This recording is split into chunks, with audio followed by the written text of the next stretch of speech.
Welcome back, everybody, to another episode of The Box Office Dynasty. We are your hosts. I'm Jack. And I am Josh. Yes, he is. And we are very excited to be back with you guys. We have a great episode for you. We are going to give a little movie news or entertainment news right at the beginning, very shortly. Talk about some updates with Warner Brothers and that whole acquisition that we're dealing with right now. Every episode probably has an update because there's always something new in that realm. Go over the box office numbers as usual, then talk some Golden Globes. Josh is fucking around with his mic right now. Yeah, this thing was like fucking just keep going. We're going to talk about the Golden Globes and go over the winners and what that says about the Oscars upcoming in the next few months.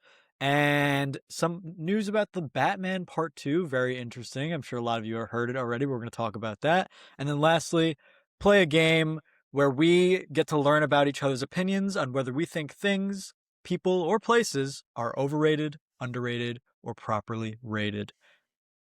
How'd I do?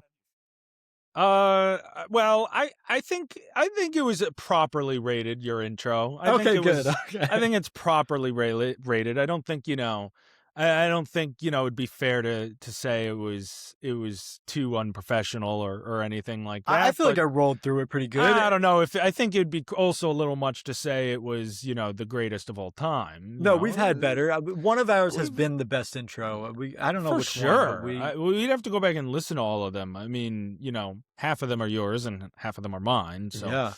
I don't know. All I know is that it's not our first one. No, definitely not. So you get one eliminated then automatically.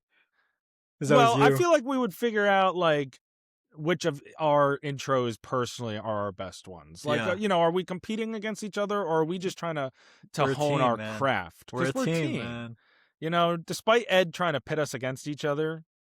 Yeah, he does. He loves doing that. Like, we are a team. So it's more like, all right, Jack, what's your best intro? What's my best intro? And we give each other notes. We collaborate. We're artists, man. We work together. But I do love when Ed clips something out of context and sends it to us, and it's the funniest shit. I gotta getting a video of us out of context. Myself.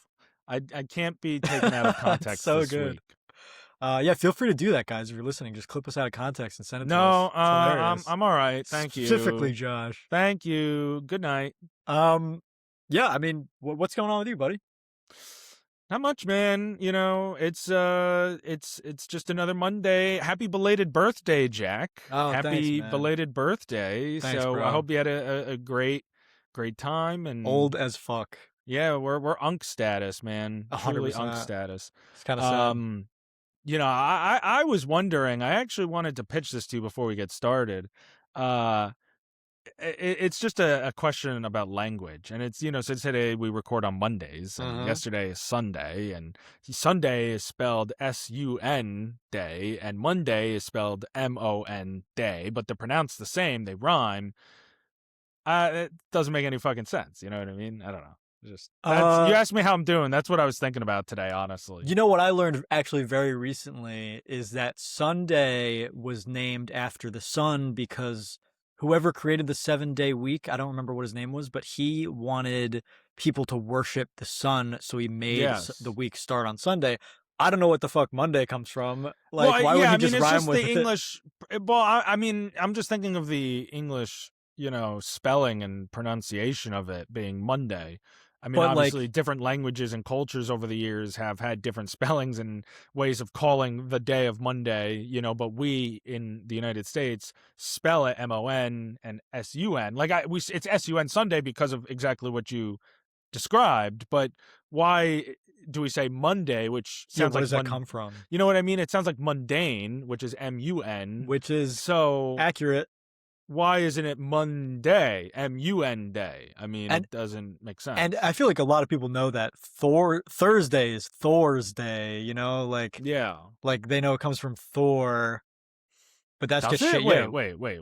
I didn't know that, actually. You didn't know that? No, I did not. I think I'm pretty sure Thursday is named after Thor in Norse history, and then it was Thor's day, and then English translation or whatever it was eventually turned to Thursday. Thor's day. That does sound stupid. I think I understand why they made it Thursday. Yeah, well, Thor's day, that sounds dumb as fuck.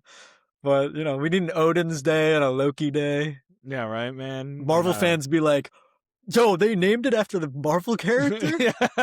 Yo, Where's whoa! Spider-Man's It's an Day? Easter egg for It's Doomsday. they're hinting at the next movie by changing the name of the week. Anyway, let me get into my news nugget because it's actually Marvel related. Get into it, brother. I'll And be I drinking my know chocolate milk. me bringing Marvel to the table. Look at that. Oh, Pigs will fly over the moon. that's crazy. Rumors have it, I don't know if you saw this, Jack, that Blade is now canceled at Marvel, and that Mahershala Ali led film originally is being reworked as a Midnight Suns movie. Oh, I I don't didn't really hear know that. what that is, Midnight Suns. Midnight Suns, as far as Midnight I Sunday. know, Midnight Sundays. Midnight Suns, as far as I know, is like kind of like the paranormal team of superheroes. So it's like Blade and Moon Knight and Ghost Rider and maybe Doctor Strange sometimes. And I think Werewolf by Night, maybe. I don't really know much about But Midnight Suns. why I think the rework Punisher it was on the into that? team. This is like, is this not the MCU doing the exact same things that the DCEU did wrong, and that's jump straight to these group movies? Why would you rework a solo Blade film when Blade has never been in the MCU into a group film of, yeah, we've seen some of those characters before, not all of them in the MCU. And they're not like coming back. Yeah, right? It Moon doesn't Knight's make not coming sense. back. Yeah, I doubt we're ever seeing Moon Knight with Oscar Isaac again. I mean, Kit Harington played Black Knight in Eternals, and that was the. I don't know if we're even going to see that again. And he'd be the only other guy. I mean, it'd be Moon Knight, Blade, Doctor Strange, maybe the Punisher, but like he's not doing that. I mean, are they? But they have other plans for Punisher. Obviously, he's in Spider-Man: Brand New Day, and he's getting a Doctor special Strange. presentation. Yeah, like Doctor Strange. I mean, maybe I don't know if that's where they're going with him. Like, it just seems such. Again, it's a rumor. To be fair, it's not like confirmed, but it's just so baffling to me that like when did they even first announce this Blade film? Because this Blade film got announced like 2019, right? After, yeah, I think like right at the presentation after Endgame at or after Hall H, after Far From Home, San Diego Comic-Con. Yeah, 2019, and it's been in production hell, and people have asked Mahershala Ali about it, and he's different directors. I mean, and he's constantly said like, "I want to get this movie made," but it's like the production. It's just I just don't understand how they mess it up. And look, in all fairness, since then we've had a pandemic, we've had writer strikes and actor strikes and all crazy things. But regardless, I mean, they've come out with stuff since then. Like, how have they not gotten this right? It seems like a slam dunk. Mahershala Ali and Blade. I know, and everyone wants it. I mean, he was the best part of What If, even though it wasn't him. It was clearly based on him. Mm-hmm. I mean, it's his body animated. Like, come on. That's sad to hear that it's canceled, or is the rumor that it's canceled? Is Midnight Suns no, the whole thing is a rumor. The whole thing is a rumor. But I'm not surprised that if it gets canceled, because that's like obviously they're not doing it. I mean, Doomsday's the next movie coming out, like or Spider-Man then Doomsday. Yeah. But like, when would it even come out? I'm surprised Wonder Man is even still coming out next week. Like I can't even. How does obviously that's not going to fit into anything else in the story. It's just going to be a one and done. Yeah, I mean, it's just Marvel. I know they said they were scaling back, their content, but it's still like such a broader universe, which I mean, if that appeals to some people still, great. But, we're not going to see anything with Wonder Man in the coming films. It's not going to connect to anything. No, he's not showing up in Doomsday. Or you know what I mean? Like that would be crazy. So anyway, we'll see. I just, I feel like Blade would be one of the real great films that the MCU could do post Endgame, post, Infinity Saga, and I don't know how they have butchered this so badly. And it really had the potential to be so unique in the MCU too, not like your everyday movie that you see. And people really love the original Blade movies with Wesley Snipes. Yeah. I actually never saw them. I heard the first two were really good and the third one sucks, but still, I mean, 2 for 3 is pretty good. Yeah. So anyway, that was my news nugget. All right, yeah, fair enough. I liked it. So let's give a little update on the situation around Warner Bros. Yeah, I don't have any updates. So this is all you. This is the first time I'm hearing this. Yeah, well, and I want to get your opinion on just where things are at and everything, of course. But Jack and I here at the Box Office Dynasty, we have been keeping track of this because this is pretty, major news for the industry, and we talk things entertainment. So this can change how everything that Jack and I that we view, that you guys at home watch. Like, so anyway. As we all know, Warner Bros. And Netflix, the whole thing there, Paramount Skydance is suing Warner Bros. Discovery and David Zaslav over this Warner Bros. Netflix deal. They filed it in a court in Delaware today, demanding greater financial transparency regarding this, what's valued at $83 billion deal, and arguing that Warner Brothers hasn't fully disclosed how the deal was valued, how their debt will be handled, or how its cable networks will be spun off. There was a quote here by David Ellison, who is the CEO of Paramount, said, quote, Warner Brothers has failed to include any disclosure about how it valued the global networks, stub equity, how it valued the overall Netflix transaction, how the purchase price reduction for debt works in the Netflix transaction, or even what the basis is for its risk adjustment of our $30 per share all cash offer. What he's referring to is Paramount's latest offer, which was a $30 per share directly to the shareholders, all cash offer. So, this is obviously, without, surprise, headed to a lengthy legal battle now. And that's going to be interesting because one of the major reasons why Warner Brothers has declined the Paramount offer, 8 fucking times now? 8 times. Get a, read the room, Paramount. But She doesn't want you, bro. yeah, she's not going to let you hit, bro. But the whole one part of it being their risk about their actual financial stability of the deal that they're offering. Also, the political capital involved with David Ellison's father, the billionaire Larry Ellison, who owns Oracle, and his close relationship with the president Donald Trump. And obviously, that is a very delicate situation, to put it in the least. Terrifying and unacceptable situation, and so they have, advised their shareholders, Warner Brothers Discovery, as to decline the offer. While Paramount is looking to nominate directors for election to the WBD board in their next meeting, which is a move that indicates a proxy fight, to try and get shareholders to fold their value, their stakes into the Paramount offer and strengthen it. This shit is literally just Succession in real life. Like, literally. Dude, I don't know a lot about like entertainment, media law or business law like that, but from what it sounds like, Paramount is just such a bunch of pussies. I mean, like you get denied 8 times, and then on the 8th one, you're like, actually, this entire time you weren't being very honest with us. Like, you're gonna bitch about it at the 8th time. Why didn't you bitch about it at the first time? Why didn't you sue after the second time? Why didn't you sue after the third time? No, 8 times for you to be like, oh, actually, the whole time you were being mean to me, dude. They don't want you. Like, get the fuck out of here. Like, it's so. They're just like little crybabies is what it sounds like. Like, what are you doing suing over this? It's crazy. And I think it's interesting because it's not like, they from the start, Warner Brothers was like, we're only going to Netflix with this. Warner Brothers, first of all, the first 3 Paramount offers were unsolicited before Warner Brothers opened up for sale and auction of its assets. And they rejected all 3 Paramount offers. And then they finally said, okay, we're going to open this up. Fine. Let's auction off assets. They didn't seem really interested in the whole company that was on the table. But I think that's interesting because, Paramount in this lawsuit is claiming that, there's confusion about what they're doing with the cable networks. No, there isn't. We have laid it clearly on the show before. We know that Warner Brothers Discovery is going to separate Discovery Global into its own publicly traded entity. Like, you can go on the stock market and buy shares in Discovery and it will be separate from Warner Brothers. So things like CNN, TNT, the paid for cable television networks is spinning off. They have already said they were doing that before they finalize any deal with Netflix, Comcast, Paramount, or anyone else. So it is wild to me that they are trying to claim that there is any sort of confusion there, because there isn't.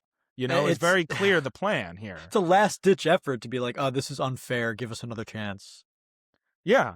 Yeah. You know what I mean? And at this point, I think Paramount, who is even like this has been clear for a while from the start, they are relying on that political capital. That's why it's important, for people to say, "Oh, politics, it's a separate thing from entertainment," and from maybe in certain levels, but when you get to the business level of this, Yeah, not in this part. obviously it's not Yeah. because these are these are studios who control the direct pipeline to why it's important for movies and TV is because these are the studios who decide what comes out, and when they're about to merge and there's the president gets a say and like who's gonna I mean we're talking about drastic changes. It's gonna have effects that ripple out for decades, based on how this plays out. And so obviously Paramount, and it's obvious to me and probably you, Paramount is leaning on that political capital, that friendly relationship with the Trump administration between Ellison and Trump to, kind of get it on their side, even if Warner Brothers doesn't deem it the best offer available. Yeah, through that legal battle is how they're going to try and get it.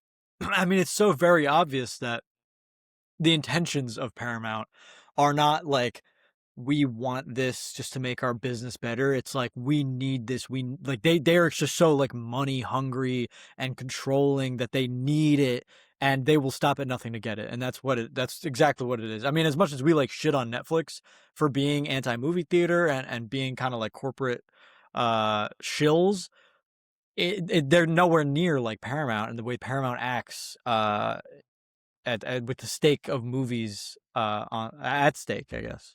I think what it really comes down to for me is Netflix might truthfully be a bit of a bigger threat to the cinema going, experience, the movie theater industry. That might be so.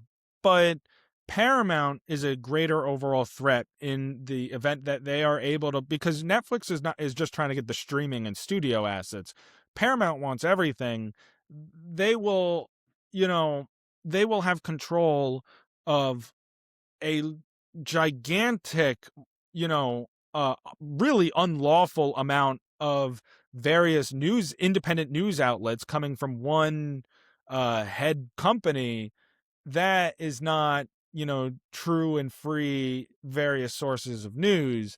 Like Paramount just serves as an overall greater risk to the great good of people and our Yeah. society. So I have to, for the humanity in my heart, even though it hurts the moviegoer in me, say if Warner Brothers is going to have to go between, because truthfully, Warner Brothers, I don't want them to sell anything at all. But if it has to, then it should be Netflix at this point over Paramount. Right. So, If those are the only two options, I'm going Netflix all day. yeah. So, Which hurts to say. It really does. it does. So that's what's going on. I mean, obviously, as we have been, we'll keep everyone updated with more, when more comes out in the coming months and I don't know, years. I don't know. Maybe this podcast will end before we get a resolution to this, but It'll be 10 years down the you know line. what I mean? But that's the latest in the Warner Brothers, Netflix, Paramount saga. So, moving on, we're on the topic of money anyway in business. Why don't we talk about some box office numbers? I think that is always fun. Let me get that up. Alrighty. Give me the numbers, guy. Let me lay it on you, pal. These are your box office numbers for the weekend of January 9th through the 11th. You went through the summer so bad, dude. I do, man. I do. I dream of that nice, sunny, nice, not fucking cold as shit air. Not frozen. January 9th through the 11th, 2026. In fifth place, in its first weekend of release, one of the first films of the year making $8.5 million is Greenland 2 Migration. Speaking of politics and the Trump administration, it is very ironic that there is a movie called Greenland out right now. I forgot that movie came out. Yeah, I never saw the first. Did you? Me neither, but it actually looked pretty good.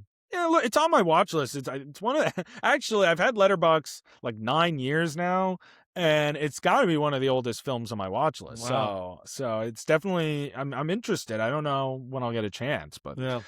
In fourth place, in its seventh weekend of release, making $10.1 million more dollars, is Zootopia 2. Of course. Zootopia 2, I believe, is now the highest grossing animated film of all time. I don't know. I saw that somewhere. Oh, here it is. Yeah. Zootopia 2 is tracking to be the highest Hollywood animated movie of all time with $1.8 billion worldwide. God damn. Right now it's at 1.6 and a half, but it is still building 7 weeks and it is still in the top 5. I'm thinking, what's that, Inside Out 2 in front of it? Or is it Yeah, Frozen? I think it's Inside Out 2. Frozen. No, oh, it's one of them. I thought it was Frozen 2. One of those two sequels. But either way, Disney, you know what I Yeah. mean? I'm just talking about monopolies. In third place in its fourth weekend of release, but it's also January, making $11.2 million more dollars, is The Housemaid, starring Amanda Seyfried and Sydney Sweeney. I do believe that this movie is going to get a sequel. Really? I know it's based on a book, but I don't know. I do believe about. Amanda Seyfried has teased it, so And also, I think it looks like I got good reviews. I mean, I heard it was good. I don't know if it has good reviews. It got good reviews. It's making good money. Yeah. I mean, it's taking advantage of a you know, not a super packed release window right now, but I would say it's been a big success for this film. Yeah, so. Might as well greenlight a sequel.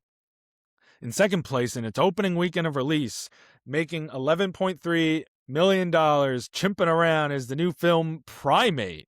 I'm always down for a monkey movie. I need to check this out. I heard, but like, you know, it's a January movie, so, you know, you kind of get freak it. Me out, bro.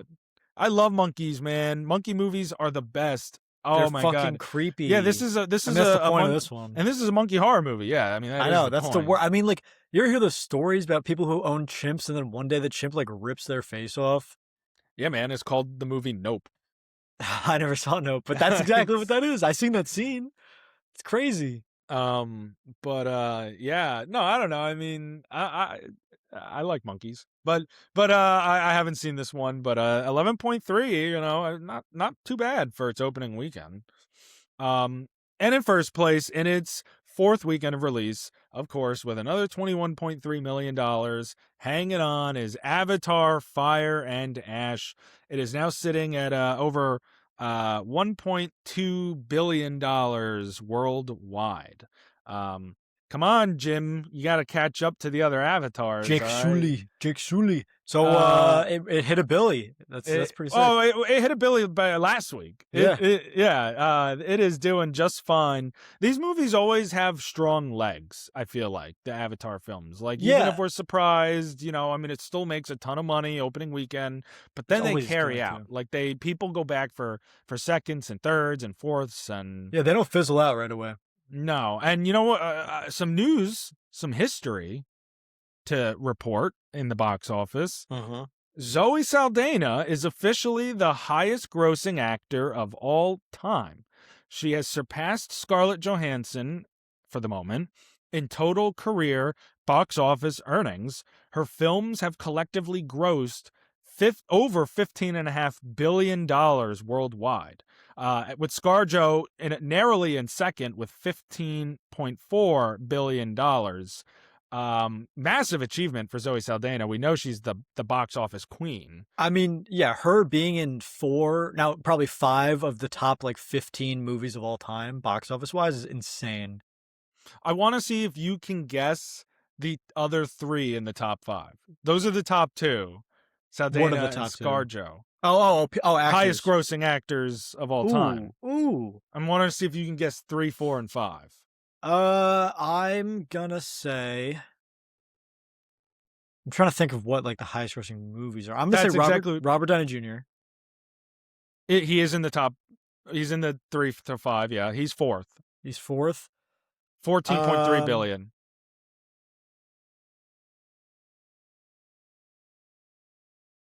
Is it crazy to say, like, I mean, it's probably really bad to say that. I'm going to say it anyway. Is it crazy to say Harrison Ford? It's not Harrison Ford. Because he's in all 3 Star Wars movies. at the end? It's not a bad guess, but actually, he's not in Last he's Jedi. probably in like the top 10 to 15. Um, for sure, I would say. Actually. how many women and how many men? I mean, there's only 2 left, so what are It's they? all men. They're all men. Top 2 are women, and then the bottom other 3 are men. Is one of them The Rock? No, that's a really good guess though. He's in the top 10. I know that. Is any other Marvel actors? Yes. Like known for being a Marvel actor? Sure. Ryan Reynolds? No. Fuck, dude, this is gonna bother me. I need to get at least one of these. Hugh Jackman. No. Chris Evans. No. Hemsworth.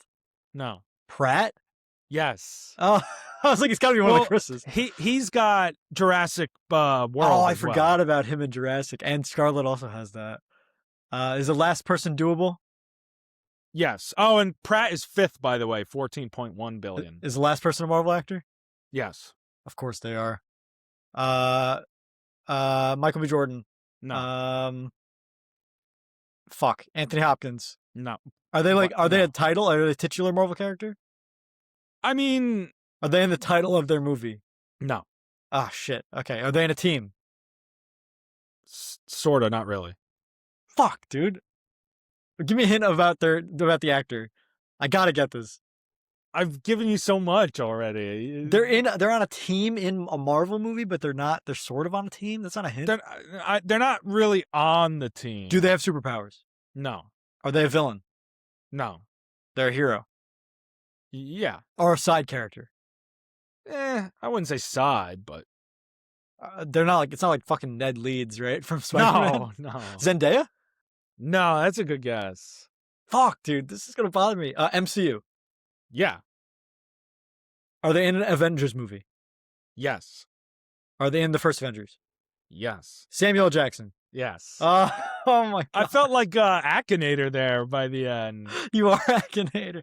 That's gonna bother some people that I couldn't get that so quickly. Third place, 14.6 billion. I mean, he was in Jurassic Park, but he's got Star Wars, Marvel, everything. Yeah, he does have. Oh my God, he has everything. So it's Zoe Saldana in 1, ScarJo 2, Samuel L. Jackson 3, Robert Downey Jr. 4, Chris Pratt 5th. Do you know what the L stands for? Motherfucking, but the L is silent. Motherfucking. Le motherfucking. Okay. Nobody. I feel like nobody knows off the top of their head. Samuel Le motherfucking Jackson. Le motherfucker. Yeah, that's all right. This guy is French. It says French. It does sound French. Well, right. His mother was half French. Oh yeah, facts. No, that's interesting. That's a good fun fact. So those are your box office numbers for the weekend of January 9th through the 11th. Congratulations to Avatar Fire and Ash. You'll probably be there for several fucking more weeks. Yeah, 100%. Let's talk a little Golden Globes. The Golden Globes aired last night as of today. We're recording this on a Monday. It aired on Sunday, January 11th. I didn't end up watching them, but I know a bunch of the outcomes. But you want to talk a little bit, actually a lot of bit about them probably, because you got to let me know what happened. Well, yeah. So, I mean, this is what we've been waiting for all year, Jack, is award season. And it is here. And this is time. This is really the first episode where we're giving deep coverage of the award season. I mean, we've had like earlier where we talked the Emmys a little, whatever, but this is like, we're going to get into the Golden Globes. We're also going to talk a little bit about the Critics' Choice with them. These are the beginning precursors of the award season. So, there are like certain, how do I say? I just like stops along the way that you want to hit. Like, I'm sure you guys have always heard the term, like, people, you don't just win based on the performance alone or the work alone. You do, but you also campaign for it. You go to a lot of dinners and parties and balls and award shows. So we've had the Critics' Choice. We know the SAG Award nominations are out, and we got the Golden Globes. The Oscar nominations, actually, as of today, Jack, the Oscar voting begins today for the nominations. Really? Oh, don't we get the nominations in a couple days? On the 22nd, we'll get the nominations. Okay, like a week, like 10 so days. So 2 episodes, we'll have the Oscar nomination episode. That's gonna be a fun episode. Yeah. But we have an idea of what we're starting to get an idea here of like where the race is, for a lot of these major categories. I know there were a couple shocks. So the Golden Globes, obviously they do film and television. I'll talk a little bit about television at the end, just like a quick recap, but I'm mostly going to focus on film here Uh-huh. for the Oscar race. Yeah, because that's a huge important part about the Golden Globes. Besides the fact that it is the Golden Globes, you can tell a lot about how the Oscars are gonna go when you look at the Golden Globes. And I'll say this, there's like varying opinions out there about how much I think people have varying opinions in the film community about how much the Golden Globes weigh into the Oscars, truthfully. There's a lot that weighs into the Oscars. And the Golden Globes are part of it, especially alongside the Critics' Choice. It just does tell you where voters' minds are at right now. Exactly. I think it just shows you where people are thinking. Of course, we still have 2 more months. And so with that said, a lot can change. Other, films can fade, films can come on stronger. The BAFTAs always play a big role. That's, the British Film Academy Awards. So, for example, one of the biggest examples of this, and we're going to talk a little bit in a second when we get to like acting stuff. Last year, obviously, the race between Demi Moore and Mikey Madison for Best Actress. Uh-huh. Demi Moore won the Critics' Choice, and she won the Golden Globe, and she won the SAG Award. And Mikey Madison lost in all 3. She won the BAFTA and then won the Oscar. So it's really, I mean, at that point, you just don't know what's going to happen. So I'm not saying that, you go through the Critics' Choice and the Golden Globes and none of it matters. It's just that's the point, is it's only a precursor. Yeah. It's not going to tell you. But let's go over it. Let's see, some of the results, what we think of it, and, where are these films stand. Let's start with motion picture drama. Let's start with motion picture drama, because this was the last award of the night, and it was a little bit of a surprise. Hamnet takes motion picture drama. I love the film. You haven't seen it yet. Nope.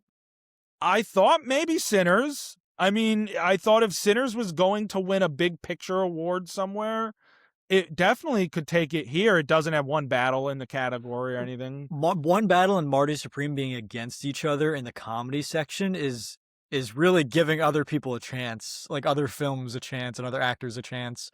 Because I feel like, I mean, I never saw Hamnet, but I feel like if One Battle or Marty Supreme was in this category, it might have taken it. Yeah, I mean, I don't know. It's tough. You're right. Either one of them, I mean, could be in drama, but you also understand why they're in the musical or comedy, because definitely. I get it. I mean, I don't know, Sinners being in drama instead of musical or comedy, if that's like what they talk about. I don't know.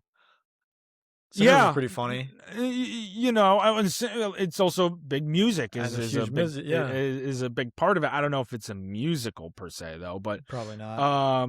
You look at this category, 3 of the nominees are international films. They obviously were more likely to just recognize one of those in the international film section, which we'll talk about. Frankenstein there as well. I thought Sinners is very popular. They might want to have it get a big moment somewhere, but they went with Hamnet. Part of that is, and I'll jump to it for a second, just get it over with, is that cinematic box office achievement category, which I hate. That's so stupid. It's so stupid. They gave Sinners that one for that to be Sinners' like big moment where everyone can come up. I don't like that. What does that mean? That it made a bunch of money when no one thought it would? Right, but like, what are we rewarding it because it didn't make the most money? Right, so is it like the least expected to make money? Like, yeah, I don't get it. It's like kind of like an insult. A couple years, when they first introduced it a couple years ago, Barbie won it. And again, it was the same thing where like, okay, Oppenheimer, or I don't even know what won in the other category that year.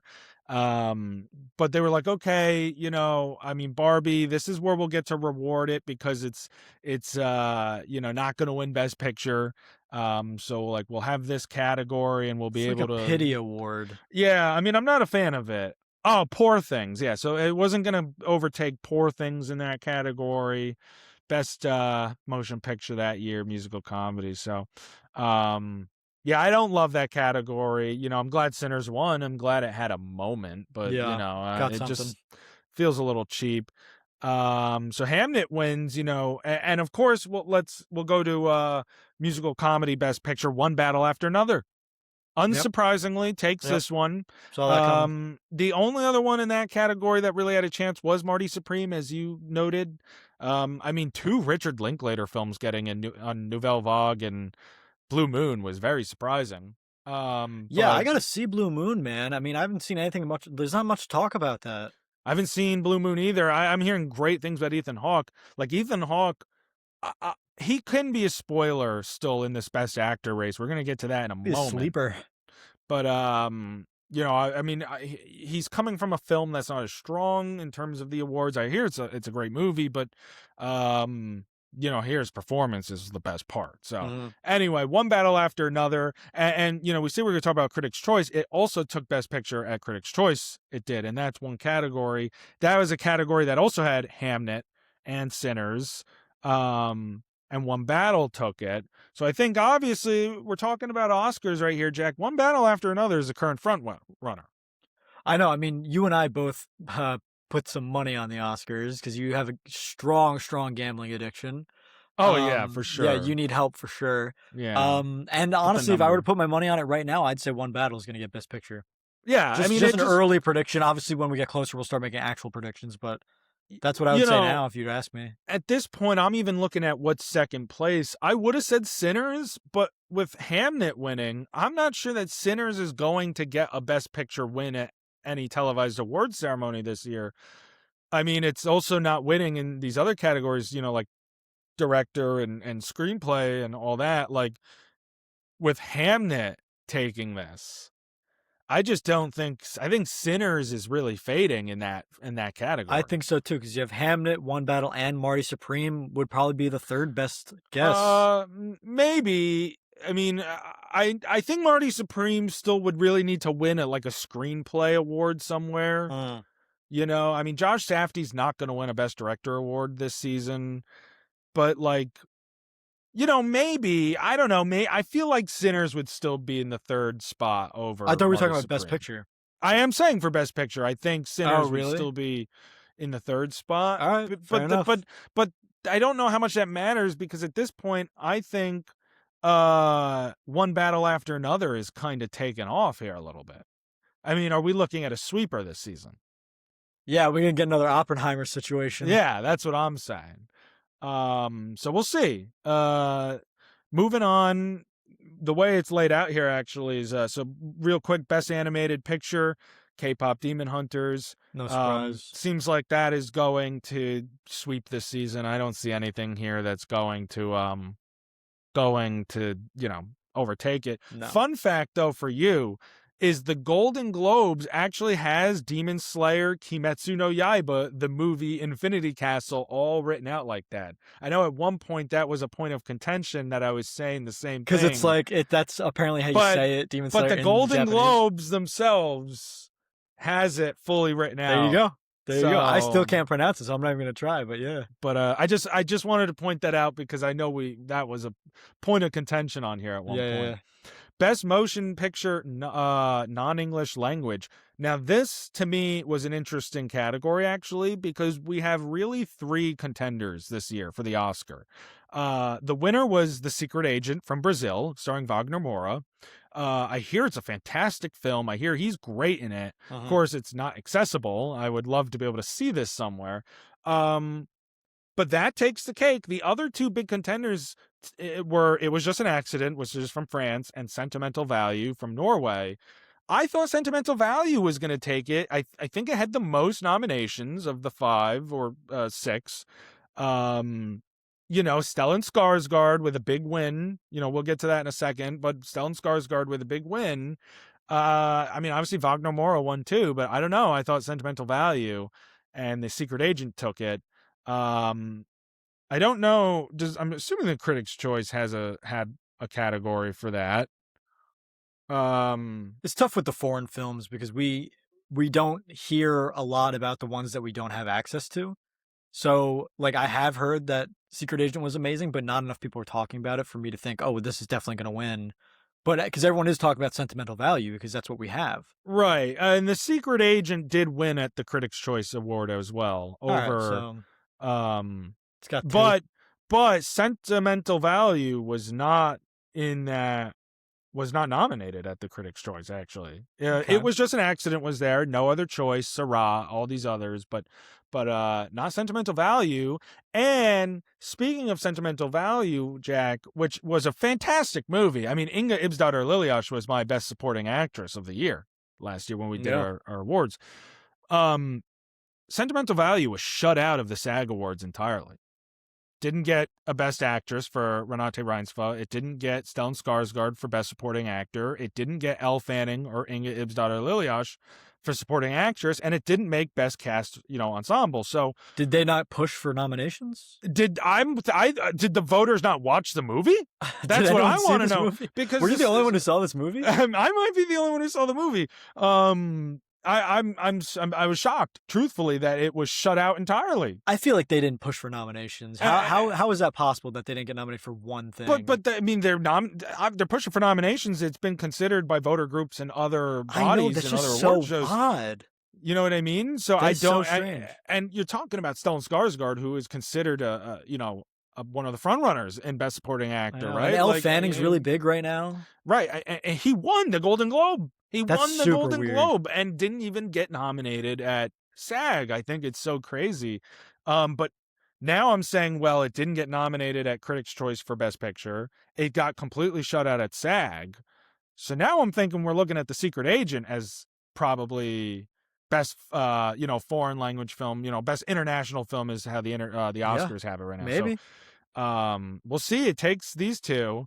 I just thought that was interesting. Yeah.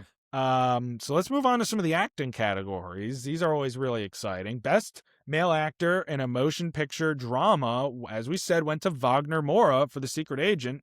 This was expected. I do think in what is an interesting best actor race this year, I don't think it's sewn up.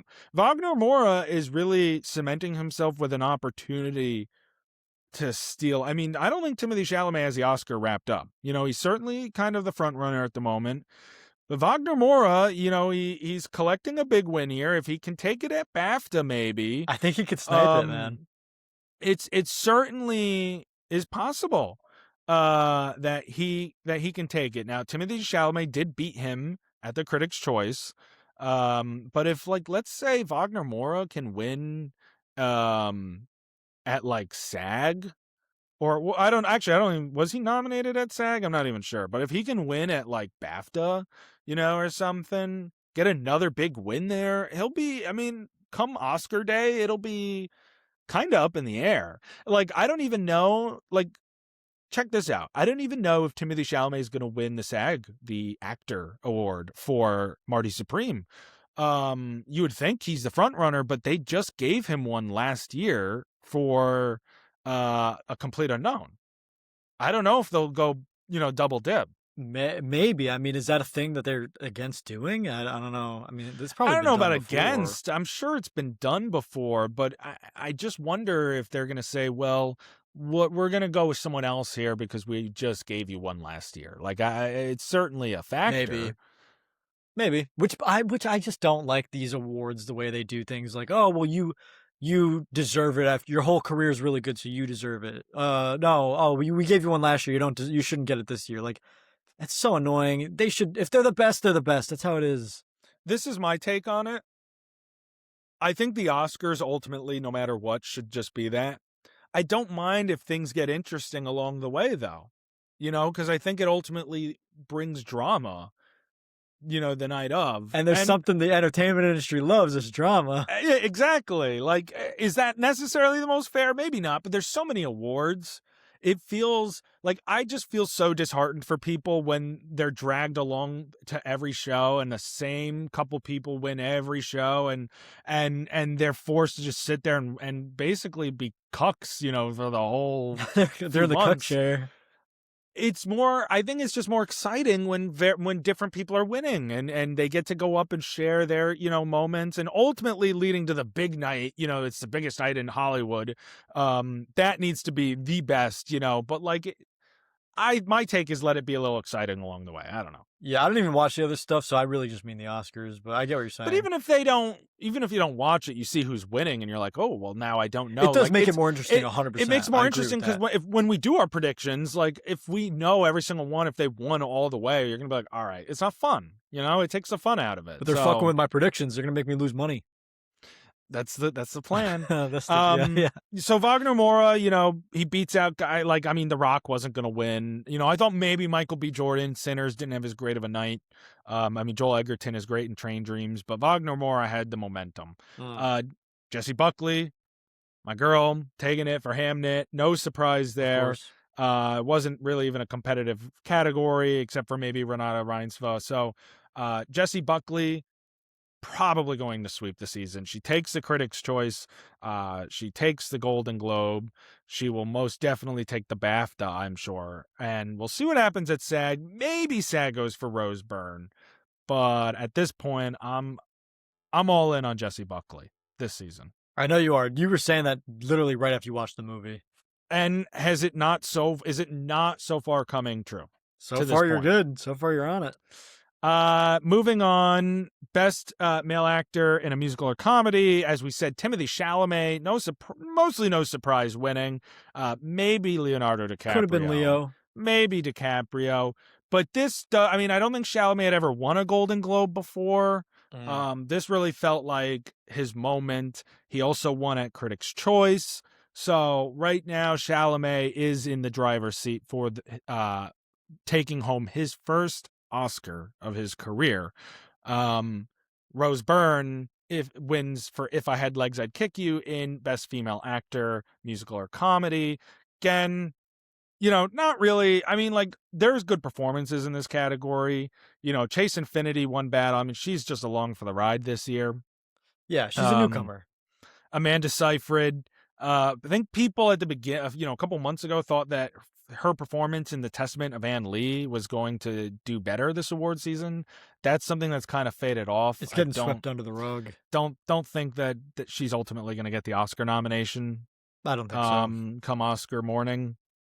And Emma Stone Begonia, Emma Stone's won a bunch the last few years. She's probably also just happy to be there. I would be shocked to see her win along the way. She gets nominated for an Oscar every year at this point. And it's deserved. She's so good. Fantastic. She is so good. But it is funny how she is like a staple of the Oscars for the last couple of years. She's just there. But so Rose Byrne takes it there. Not surprised. I haven't seen this movie yet. But I hear she's really good in it.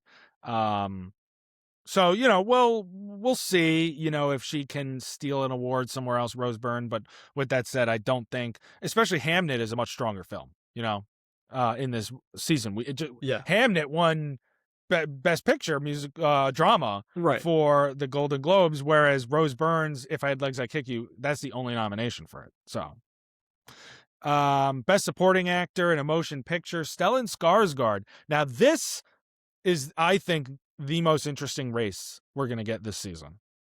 Yeah, because you and I have our opinions about who we think should win the Oscar, at least. Well, I don't even know who's going to. Jacob Elordi won for Frankenstein at the Critics' Choice, which was a huge surprise. Totally unexpected. Okay. There was a time where I was like, is Jacob Elordi even going to get nominated for this? He's definitely getting nominated, but, he wins Critics' Choice. Stellan Skarsgård takes the Golden Globe. Not totally surprised there. That's where they were rewarding sentimental value. We still have the BAFTAs. We still have the SAG Award before we get to the Oscar. What's going to happen with the One Battle guys? Benicio del Toro, can he take something here along the way? I think him and Sean Penn are splitting votes a little bit. And I think you and I kind of both agree that the person who had the best performance was Sean Penn. I agree, but I don't think if they do get I don't think Sean Penn's going to win anything this season. Really, you don't have him for the Oscar anymore? He might get nominated, but I don't think he's going to win. I thought I want him to win. I'm not at a point. If we were making Oscar predictions today, I could not confidently predict Sean Penn to win the Oscar. No, it's tough. It's really tough, this category. Because when you look at even before these two major televised, these are the first two major televised ones, I was reading some of the other critics' prizes from throughout the season, and a lot of them were actually going to Benicio del Toro. Really? Yeah. He was great in that movie, but I think Sean Penn stood out a lot more. Yeah, I agree. I totally agree. But they were going with Benicio, so I thought Del Toro was going to win the Critics' Choice, and then Jacob Elordi won. Yeah, and Stellan gets the Golden Now, so Globe. Stellan gets the Golden Globe. So are the One Battle guys going to cancel each other out all season, or because like I said, I don't think Penn can get anything. But like, let's say Benicio gets the SAG award, things are going to get a lot more interesting here. So we'll see. But I mean, right now, I don't even know. I think right now I would predict Stellan Skarsgård, but I just don't know. I don't know, man. This one's tough. This one's a tough one, but that's what's the exciting thing about it. Best supporting female actor in a motion picture went to Teyana Taylor for One Battle After Another. To this point, Amy Madigan for Weapons had been winning. She won at Critics' Choice. She won a bunch of Critics' prizes. Teyana Taylor takes this. Who does she play? She was Aunt Gladys. Oh, okay.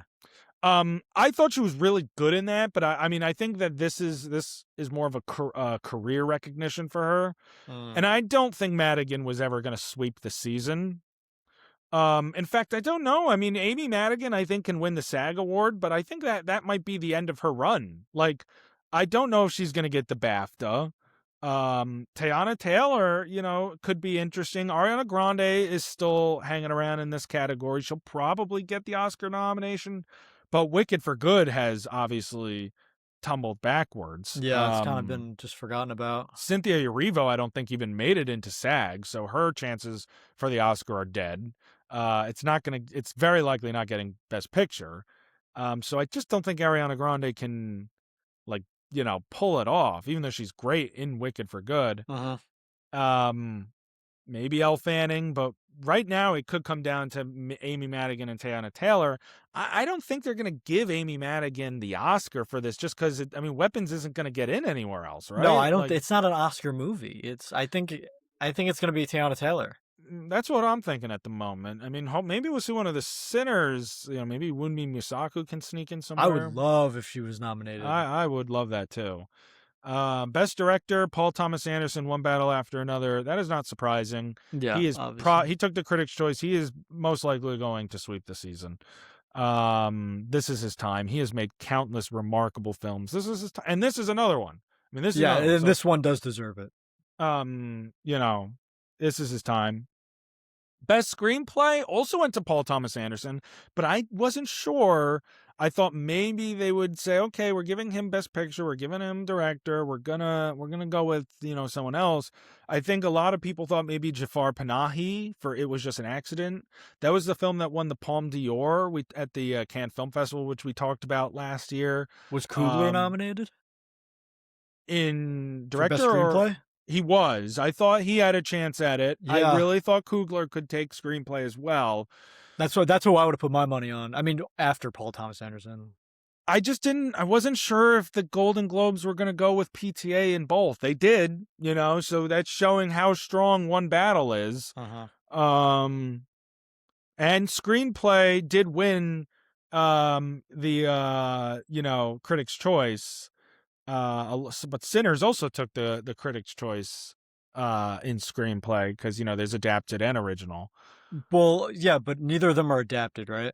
No, I think One Battle is adapted. Okay, so they wouldn't go against each other at the Oscars then. No, so Sinners can still take the Oscar. For screenplay. All right, I like that. But I just we'll see. But I thought maybe they would go with Jafar Panahi. They went PTA. Oh yeah, it is based on a book or something, right? Yeah. Oh. And then Best Original Score went to, which, by the way, they did this off air during a commercial break. Wasn't televised. I was very upset. I found a clip online, but they did have time to air fucking, Nikki Glazer, who I thought did a good job. I thought the monologue was funny, but I saw some clips.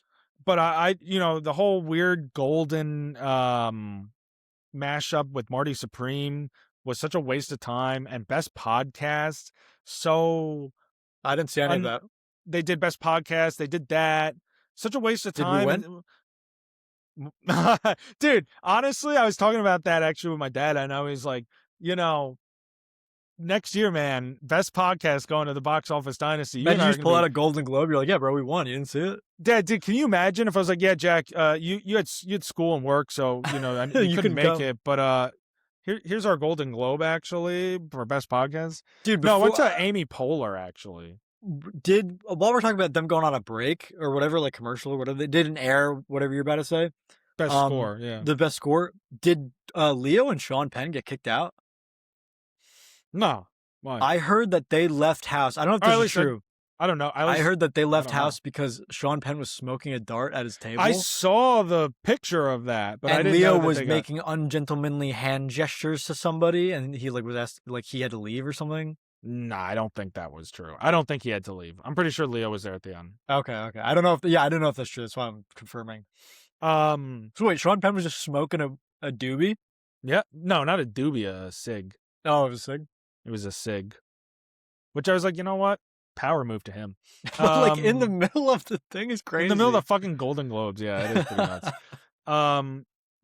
Yeah, so I did see that. That was pretty funny. But I was upset that they did best score off screen because it went to Ludwig Göransson for Sinners. Yeah, come on. Like you're gonna do it for the one Sinner. I don't know how many Sinners things there are, but it was close. It was a close, battle with I would say Johnny Greenwood for one battle after another, but I think ultimately Ludwig might be in the front seat here for best score, and I think deservedly so. I mean, it's a fantastic score, and the film, is obviously about music. And then best song goes to Golden for K-pop Demon Hunters. The only other one that I thought could maybe win is I Lied to You from Sinners, which I think deserves to win. I haven't seen K-pop Demon Hunters, but I've listened to Golden, and it is a good, a fun, a catchy. Pretty good. It's a good, catchy song. But is it really better than I Lied to You? I don't know. I probably would say no. But I don't think there is any surprise that K-pop Demon Hunters is just going to sweep in everything that it's in. I mean, it's going to probably take the Oscars for animated film and original song this year. I think so. I would say. And the last thing that I wanted to say before I quickly just give my thoughts on like the TV stuff, I didn't mention this before, but when they gave out the best motion picture award for non-English language film for best international film, this was the only speech of the night that they played off, and I thought that was a very tone deaf move by the Golden Globes. Who it was the director of the like producers and directors of The Secret Agent from Brazil were speaking about the film, and they were played off. But Judd Apatow did like a fucking 7-minute stand-up set before presenting Best Director. It was very tone deaf, especially in consideration with a lot of things going on around the world right now. It was very poor taste. And oh shit, my fucking I just flung my pen. I flung my pen. Anyway, I thought it was in poor taste. I thought it was inappropriate. I thought they deserved to speak. It was a beautiful speech. So I wasn't a fan of that. I was going to bring that up before and I forgot, and I just thought of it. So I wanted to make sure I got it out there. But I that was something I was pretty disappointed in. That's crazy. If you want to play people off, play them off, but don't do it to one move. Like, that was the only one they played off. It seems very targeted. It felt super targeted. And maybe I'm not saying it was, but it was not appropriate. But it looks that way. It looks. I mean, you can't do it to one guy and be like, "Oh, it just happened to be that one guy." Come on. But fucking Judd Apatow gets a 7-minute stand-up set in the middle of the fucking. That's so stupid. Globes. Why was he? I mean, Judd Apatow out of everybody. Because he's presenting. Fine, he's presenting best. But let's get on with it already. Do you see that Snoop Dogg when he by the way, Snoop Dogg is who presented Best Podcast, and he at the middle of it, he's like, I'm high as motherfucking shit right now, or something like that. He's like, I'm high as a motherfucker right now. I didn't see that. Like live at the Golden Globes. All I saw were like a couple Nikki Glaser jokes, and that was it. Like her roasting Leo for dating 25-year-olds. Which was funny because she was like, dude, I'm sorry, that's cheap and that's a low-hanging fruit, but we know nothing else about it. It was funny, but I think Ricky Gervais actually did it better. When really? Ricky Gervais, his joke was so funny when it was the year of Once Upon a Time in Hollywood, when it was going around the awards, and he hosted the Golden Globes that year. and he was like, "Oh, speaking of, super long, like once upon a time," he was talking about how long it was. He was like, uh, basically, he said that by the end of it, Leo's date was too old for Oh, him. yeah, yeah, yeah. And I was like, He said that is Leo's dad had to so, leave. so good. And then he was like, even Prince Andrew was like, come on, mate, you're nearly 50. And I'm like, dude, that is so fucking good. That is Ricky so good. Gervais is probably my second favorite award show host of all time, or at least in the recent time, um, after Conan. Ricky Gervais is so good, and I love my boy I'd Conan. have to really think about that, but maybe we should do a list in the near future for our Before the favorite. Oscars come Yeah. out, we should definitely do a like top 5 or top 10 hosts. Yeah. Yeah, Yeah, I don't think he'd be my top 2, but he was I think really he's good. so funny. And when Um, he's like drinking the beer, he's like, "I don't you care, know I what's don't care." fifth time, I don't care. He's You like, know what's fifth time? You know what's funny about Ricky Gervais? He won a Golden Globe last night and wasn't there to accept it, and it was the most really? Ricky Gervais thing. He's so funny, dude. And Wanda Sykes, this was really funny. She was the one who was presenting. It was best stand up, and Ricky Gervais wasn't there. Um, and she goes, "All right, so I accept this on, Ricky Gervais' behalf. And since he's not here, he would like to thank black folks in the trans community." And I was like, dude, that's hilarious. I love Wanda Sykes. She's Yeah, the dude, best. that's so good. So anyway, that is the Golden Globes from a film perspective and kind of like where we're at in the Oscar race. It's building up. I'm going to go over real quick some of the, winners. Not going to spend too much time on it for TV, but just like my thoughts. Not because there's no race at this point, really, but the whole award season for television is fucked up the way they have it. It's like reversed. It's kind of reversed. But the Emmys are back in September, and yeah, it's really weird. Yeah. Best television series drama went to The Pit. I haven't seen The Pit. I hear great things. Season 2 is coming out.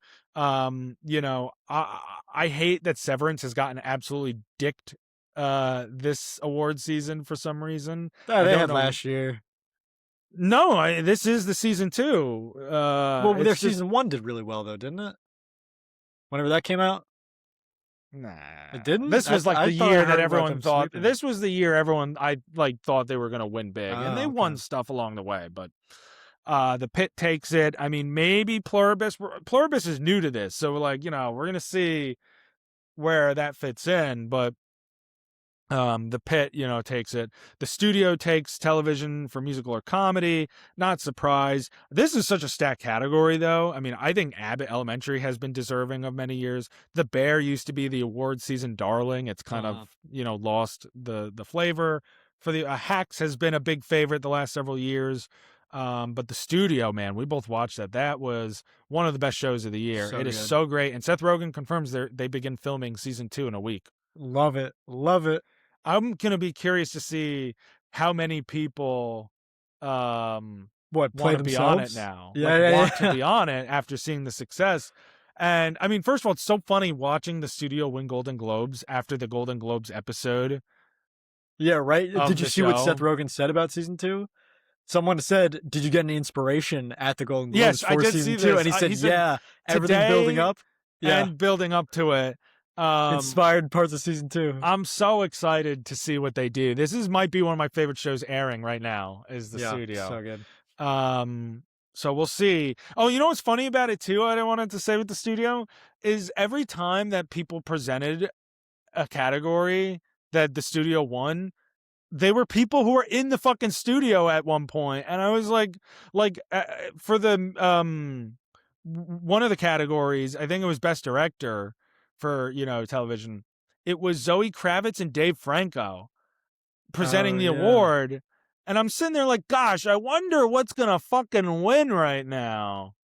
I think it was Seth Rogen actually for like best actor. I'm like, gosh, what's going to win? Like, obviously they're in, and he They takes the spoiled award. it. He takes the award, and even he was like, wow, they're both in the show. Yeah, really? I'm like, bro, there was another one. Adam Scott helped present for musical comedy, Yeah, he's in it. and he's in it. And I'm like, and it's funny, speaking of Golden Globes, because he was the one with the whole "Thank you, Sal Saperstein" bit, Yeah, yeah. dude, which is one of my favorite bits on that whole They show. they will refuse to do it. Which I almost respect at this point. I do too, because it's like their own joke. They're like, we're not gonna do our own joke, but it's like, I think it would have been funny if Adam Scott won. Yeah, because then he has to. If he went up and said, "Thank you, Sal Saperstein," like that would have been funny. Yeah. But Seth Rogen doing it, yeah, I get it. But that episode is so good. Um, Best limited series, anthology series. I went to Adolescence. No surprise, that's been a big one. I haven't seen it yet, but it's been big. Ricky Gervais, I said, won the stand-up. Noah Wyle wins for The Pit for best male actor in a drama series. Sad for Adam Scott, like I said. I think he deserves it. But I also am really sad for Diego Luna for Andor. The GOAT. I think he's so good in it, and would be so appropriate. Oh, so sad. Ray Seahorn, though, wins for Pluribus, best female actor in a drama. That is so hype because she was never nominated across 6 seasons once for a Golden Globe for Better Call Saul. She delivers some incredible work in that show. So I'm ecstatic to see her recognized for her role as Carol Sturka. Yeah, that's big ups, dude. She's winning her freshman year of the show. Like that just sets you up for the future. Right. And I mean, she took the Critics' Choice. She took this. I'm pretty confident that she will take the Emmy next year for Pluribus. I know it's going to be weird because it's going to be a ways away from voters or next year. Well, next award season, I guess I mean. That's like 9 months. Yeah. It's going to be some time. It's going to be off the voters' minds, but there is a career arc there, like a narrative there. Yeah, 100%. I mean, maybe Britt Lauer, maybe Kerry Russell. No, I think this is Ray Seahorn's time. Best actor in a musical or comedy series, Seth Rogen for The Studio. Love him. The only other one there is maybe Jeremy Allen White, The Bear, obviously. But I think The Bear has been committing category fraud all this time. I really don't think I agree. It should be in the comedy section. I laugh. I like chuckle once an episode. Like, what are we doing? It has jokes, doesn't make it a comedy versus being a comedy. Best female actor in a musical comedy goes to Jean Smart. She wins her 3rd Golden Globe for her character, her performance as Deborah Vance on Hacks. This is for season 4. She is so great. She went up there and she was like, I don't know what to say. I'm a greedy bitch. It was so funny. Okay. But obviously Hacks is one of my favorite shows of the year, and it's looks like it's coming out one more season before it wraps up. Highly recommend everyone watches it. She deserves all the love she's gotten for this performance. And like, what were they going to give it to Jenna Ortega for Wednesday? Like, I don't know. Best male actor in a limited series, anthology series, blah, blah, blah, went to Stephen Graham for Adolescence. Not surprised. Best female actor in a limited series went to Michelle Williams, Dying for Sex, whatever. But I will say about that category, when they were about to announce the winner, Amanda Seyfried was sitting there. She wasn't even looking. She was like looking at something. She's already starting to clap because she's like, I'm not going to win. Yeah, That's a real pro right there. She's just like, you see her in the box, just like already She was clapping. PR trained. She is super PR trained. So I thought that was funny. Best supporting male actor on television, Owen Cooper for Adolescence. Get this kid's 16 years old. He's already won an Emmy, a Critics' Choice, and a Golden Globe. All for Adolescence? All for Adolescence. Damn. I hear he's fantastic in this. I am sad Tramel Tillman didn't win for Severance, though. I think Tramel Tillman should. I love him in Mission Impossible. And you must be out of your damn mind. He is you want to so poke good. The bear, sir? He is so good. Isn't he going to be in Spider-Man Brand New Day? Oh, he totally is, yeah. He is, yeah. That's going to be great. Best supporting female actor on television went to Erin Doherty for Adolescence.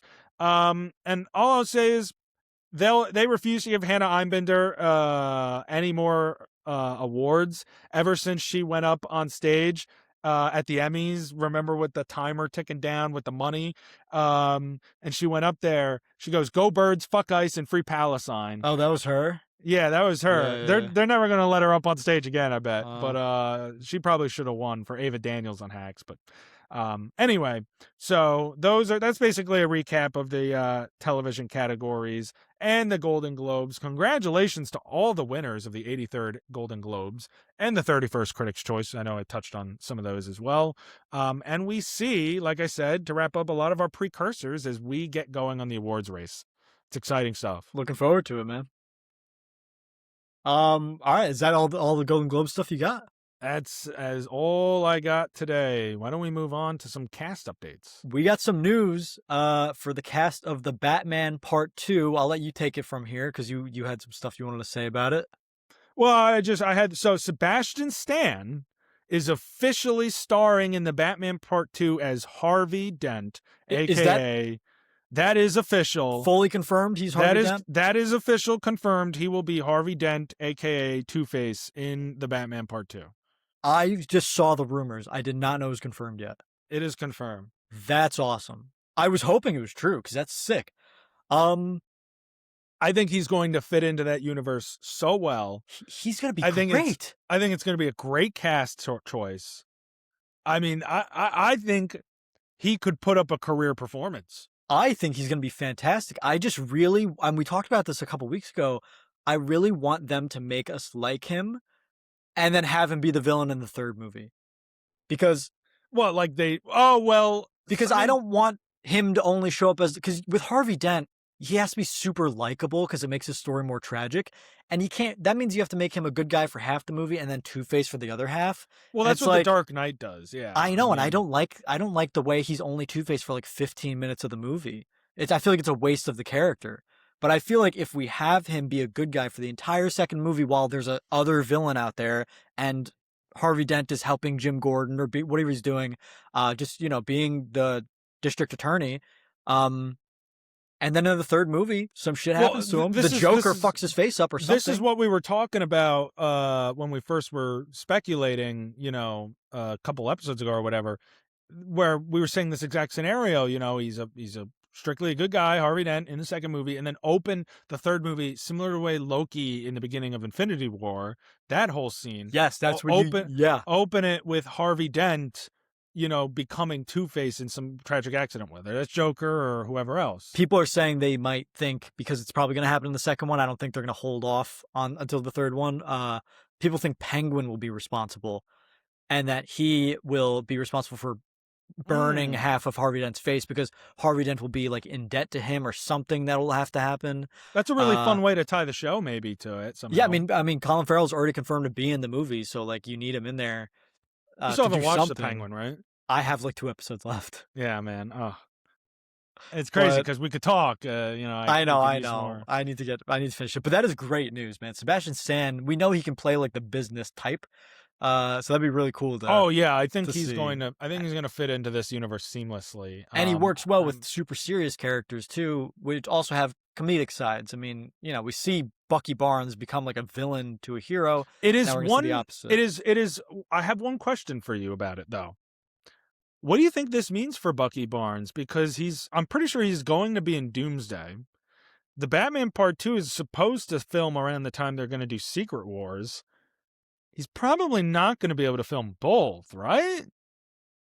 If they're going to kill someone in Doomsday, Bucky's up there with the most logical choices. Yeah. He's gone through the most character arc that you could possibly do with him. He's leading this new team. He might die for his new team, the Thunderbolts. I can see it. I can really see it. That's sad, but if anyone's going to go, I mean, he makes the most sense just to complete a story. Right. I'm just trying to connect the narrative side of it to the logistical side of it. Whereas, like I said, timeline-wise, that makes perfect sense why he'd be available to film the Batman Part 2. Because I'm assuming Secret Wars has already started filming, or they were doing back-to-back filming with Doomsday. I don't really know, but I'm assuming that contract, whatever. So I don't think he can. I just don't know that he's confirmed for Secret Wars. No, I don't know. Good point. I'm excited. That's really cool news, though. The other thing with the Batman that I wanted to also say is, speaking of the Joker, Barry Keoghan, which I'll never know actually how to say it, but he says Keoghan, so I'm going to say he Keoghan. Does. All right, I always thought it was Keegan. But apparently, the actual Irish pronunciation is with the G and the H is supposed to make the G silent. It's supposed to be Keoghan or something like that. Keoghan or Keoghan. So that's I was reading online that's actually like people who are from Ireland who are Irish. Like that's. I need to listen how it's pronounced on talk shows. He says Keoghan. Like how does Jimmy Kimmel say? Oh, and Barry, whatever the fuck is that? I think they say Keoghan or it's like Keegan or. I thought it was Keegan. I think it's Keoghan or Keegan or something like that. I don't know. Whatever. Anyway, Barry Kay, he is Barry. expected to return as the Joker. I don't think that's confirmed. It's but like the Sebastian Stan news, but he is expected to return as the Joker in the Batman Part 2. I'm okay with it if it's not the main villain. But like we know Two-Face won't be the main villain because you can't do the main villain that only shows up halfway through the movie. So like we're gonna have two secondary villains. I mean, I guess last time we had one secondary villain with no, I guess we had two because I Joker was mean, also unless in they it. We do had what Joker you and said. Penguin. Well, yeah, he was only in at the very end, though. Yeah. I mean, but like, unless it's like what you said, where it's just something where the Joker does, plays a role in, Harvey Dent's transformation. So It maybe would be that's cool where he plays a role. if the Joker's kind of always been this lingering character responsible for a bunch of chaos in Gotham, but we don't really actually see him until like the third or fourth movie. I wouldn't mind if there's never really a major confrontation this time between the Batman and Joker. Or, I mean, I don't know, maybe I guess at the very end, but like it depends how they play out if they're going to do like the Court of Owls and things like that. But, Yeah. I mean, I do like the idea of him instead of being a main villain, like you said, just being like a chaotic figure that lingers in the background. He's just a presence that's always in Gotham, but especially because this version of the Joker is so grotesque and almost like he's like fucking Gollum. You know what I mean? Yeah, he's not like, as clowny. He's more like, fucking freak. Yeah, so I don't mind that. Anyways, that's all I have surrounding the Batman Part 2 cast, but those are some exciting updates as it rounds out. And, Sebastian Stan, Scarlett Johansson, we're seeing MCU actors jump over to DC now. So it should be exciting. And it's cool. It makes me have more faith in the movie too after all these after all this time, If they trust it, I trust them, so. Yeah, totally. So, all right. Well, I wanted to play this game today. It's gonna be quick. It's gonna be fun. Basically, Josh and I have both picked 5 people, places, or things. Just in general, could be related to movies, whatever. It doesn't have to be, but I think we've kind of made it entertainment like. And we just say it to the other person, and we say if that thing is overrated, underrated, or properly rated in the eyes of everybody. And then if we disagree, we can talk about it. If we agree, we just move on. We go, yeah, that's right. So I think we just go back. 5. I was gonna say, should we just go back and forth? I think we just go back and forth. Yeah. Well, so who what do goes you first? I think there's only one way to find out, but I think you have to call it. Every time I fucking call it. I know. Come on, who do I have? I picked up Marty today. All right, come on, Marty. Let's go, Marty. I didn't call it, but I didn't look yet. Call it. Tails. Yes. Okay. I didn't look at it. The video proof will be there. So do you want to read your first one, or do you want me to read my first one? No, I'm going to read my first one. Okay. So I'll say if this is overrated, underrated, or properly rated. Do you think the weekly TV release model is overrated, underrated, or properly rated? So not binge, but like once a week. Not like what Stranger Things did either. Straight up just once a week. That's a really, really good question. I'm going to say underrated. I think personally that a lot of people shit on it because they have to wait. But when you get it all in one sitting, it just doesn't sit the same. There's no anticipation. There's no anxiety of what's going to happen next. I agree. I also think it's underrated because I feel like at one point in time it was properly rated, but because binge culture has really consumed us in the last several years, I feel like that's become a lost art. I mean, we still see it, HBO, Apple TV. It's starting to make a comeback, but I think that it draws more excitement, when you have a week. One, you don't, like, I feel like when you're watching it, it all becomes jarble in your head, when you binge, but like once a week you sit on it, you chew on it, you get to discuss a debate on the podcast or whatever. Yeah, I agree. It's become underrated for sure. All right, I'm going to ask you to answer about Darth Maul. Just as the character? Just as Darth Maul in general. Darth Maul is underrated. Okay. I think he does get a lot of love in the Star Wars fandom, but I mean, spade of spades, Darth Maul is not like one of the main Star Wars villains overall. The main Star Wars villain is Darth Vader and then the Emperor, Any two people that'll tell you that. And yet there's like, I mean, I don't know, besides Vader, because Vader Anakin is obviously what Star Wars is built around, Darth Maul is probably the most compelling, like, film villain that Disney, or not Disney, that Star Wars has put out. And obviously that is backed up with, all of the content we've gotten with him, from the Clone Wars to Rebels to, he's getting his own, show or whatever it is, whatever this year. Oh So yeah, Shadow Lord. yeah, like I think Darth Maul is a fascinating character, with a lot of great lore. I totally agree. That's a great take. I also don't think it's talked enough about how cool his design is. Oh yeah, Bro, he absolutely. is the Just a most cool design. evil looking motherfucker. They were just like, yeah, make this guy the devil. It's The so cool. fucking, what is it? The skin for him, the old master skin on Battlefront Oh is yeah, it's so sick. cool. With his robot legs. Yeah, I love it, man. Yeah, All I right, totally agree. that's a good one. My second one, I just made this change now, right when we started the segment. So this is Okay. one I just thought of. Is the following thing overrated, underrated, or properly rated? The 1,000 film list in our book so far, based on the movies we watched, as a whole, do you think this list has been overrated, underrated, or properly rated? I'm gonna say properly rated. Okay. I think that I personally don't like a lot of the ones that we've seen, but I can see the appeal in each one.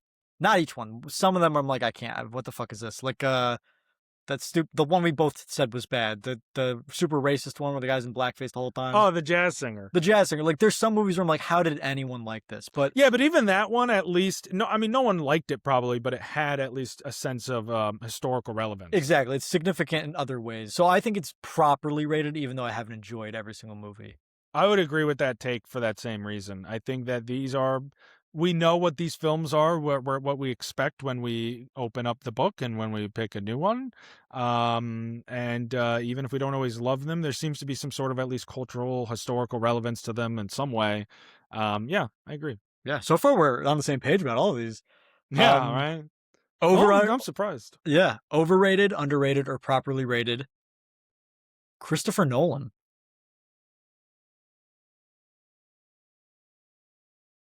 Hmm. Truthfully, at this point, he's properly rated, I would say. Okay. I think that once Oppenheimer came and went, everyone realized that Christopher Nolan is one of the greats today.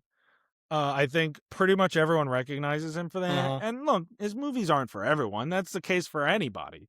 But as a whole, the vast majority of the film community and our collective society agrees that pretty much every film that Nolan has made has been successful to masterful. And there's obviously all this anticipation for the Odyssey. Most people, it's one of their most highest anticipated films, I'm sure, of the year. I think he's properly rated. I don't think that's a bad thing either, because I think we all know he's one of the greats. Yeah, I totally agree. He is the GOAT, and people understand that. I think maybe before Oppenheimer, I might have said underrated. But yeah, he's never been overrated, though. No, he is not overrated. He is correctly rated. He The always hype is lives up to real. the hype. Okay, my next one, overrated, underrated, properly rated, award shows. So obviously today we were talking a lot about it. In general, award shows, are they overrated, underrated, or properly rated? I'm gonna go with overrated. Okay. I only give a shit about the Oscars and like a little bit of the Emmys. Like, I really don't really care about the Emmys. I only care about the Oscars. I mean, me personally, I think everyone cares about all these little tiny award shows. I know we talk about it because it's a film podcast, obviously. But at the end of the day, I don't really care about the BAFTAs or the Golden Globes, because it's just the Golden Globes are just a worse version of the Emmys, and they're just a worse version of the Oscars. You know what I mean? Like, I just don't care about that stuff. I'm this is be the first time we diverge. I'm Okay. gonna say properly rated. I keep saying related. Properly rated. I don't think they're underrated by any means. I do think each award show's different. Like, the Oscars are prestigious. They are the most important of the entertainment award shows. And I love them. I love the Oscars. And I mean, even if you're not a huge movie fan, I think you look at the Grammys, you look at the Emmys and the Tonys, there's just more gravitas and scale to the Oscars. I don't care about any of those other ones. Right, but like, you're more of a movie guy than a music guy or Yeah. Broadway guy, so that's why. But I think even it's not necessarily you might not care about the Oscars the most, but I think people recognize it has the most prestige to it to win an Oscar. I don't know. It's just I feel like that's the vibe that people get from that. So I think that's properly rated because it gets that respect. And then I think all the others kind of fall in line. I know it looks like I care a ton about the BAFTAs. I don't. Or like the Critics' Choice. I don't. Why I talk about it on here or anything like that is because I care about the Oscars, and Yeah, exactly. those things tell us what's happening, especially if we're going to bet money on it. I'm going to pay attention. Do my research. So, I think they're properly rated because I don't think that many people care about them, and they recognize where their importance. And people in the industry probably care about it, but they probably care about it for selfish reasons, and Yeah, they that's want to win. understandable. So I think they're properly rated. Okay, Personally, fair enough. I don't I argue don't think that. they're underrated. If I yeah, don't if you think said underrated, I have something to argue against, but I I don't don't want think people are. I don't think people are like. I'm not going to be like, oh, you got to watch award shows. I think people who like them will watch them, to. Yeah. and other people they recognize it as what it is, and that's that. So, Overrated, underrated, or properly rated. Billie Eilish. ooh, um, I'm gonna actually say underrated. I'm gonna say Okay. like slightly underrated though, like not tremendously underrated. I mean, everyone knows she's pretty much properly rated. Everyone knows Billie Eilish, how great she is. I just don't think like our generation is going to give her enough credit for just how accomplished she is at such a young age. Yeah. Multiple Grammy winner, multiple Oscar winner. Martin Scorsese has one Oscar. Billie Eilish has two. Insane. Just, Actually insane work. just context to put it in for my argument. She is so accomplished. She is so, I think, talented. Because she and her brother Phineas, they write their own songs. I don't. Yeah, he's great too. She's maybe not like the greatest singer, but that's why I'm not saying she's super underrated. But like, I think she is talented as hell in her lane. It's not like she's trying to be Whitney Houston. She has a specific kind of sound and a voice, and it works. And I don't think that it's very unique to her. And I just think she deserves a little more appreciation for that.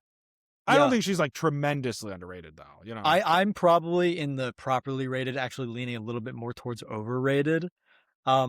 I like a couple of her songs, but yeah, she's super talented, but I guess just not for me. So I think I do think some of her songs are very, very good, but then the rest are kind of just like, whatever That's for me. fair. But That's she's fair. very, very talented. There's no doubt. One of the top films of the year. Is it over, under, or properly rated? One battle after another. It's getting all the love. It's probably going to sweep, but should it? I'm gonna say overrated because I thought this movie was fantastic, but I don't think that the awards have much to do with the actual movie itself. Like, you can have great acting and great like writing and great direction, but still I just don't think the movie is that interesting, maybe. You know what I mean? And that's kind of how I feel about One Battle. I was kind of bored at a lot of times, and I think people act like it's the greatest movie of all time.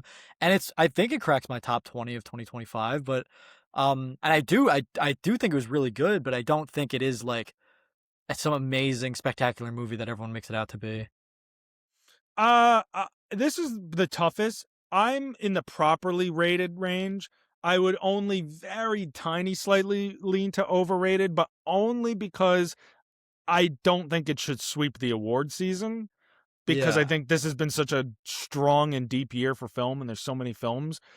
But and for example, like of all the PTA films, I've seen most of his films. It's actually only still my third favorite. There are two others of his that I think are better. There Will Be Blood, which I don't know if he'll ever make a movie better than that. But that came out the same year as No Country for Old Men. That was a crazy Uh-huh. year. And then his second ever film, Boogie Nights. I love Boogie Nights. That film is incredible. And then my third favorite is One Battle After Another. I mean, it deserves love. Paul Thomas Anderson deserves love. He's one of the best filmmakers of our time right now.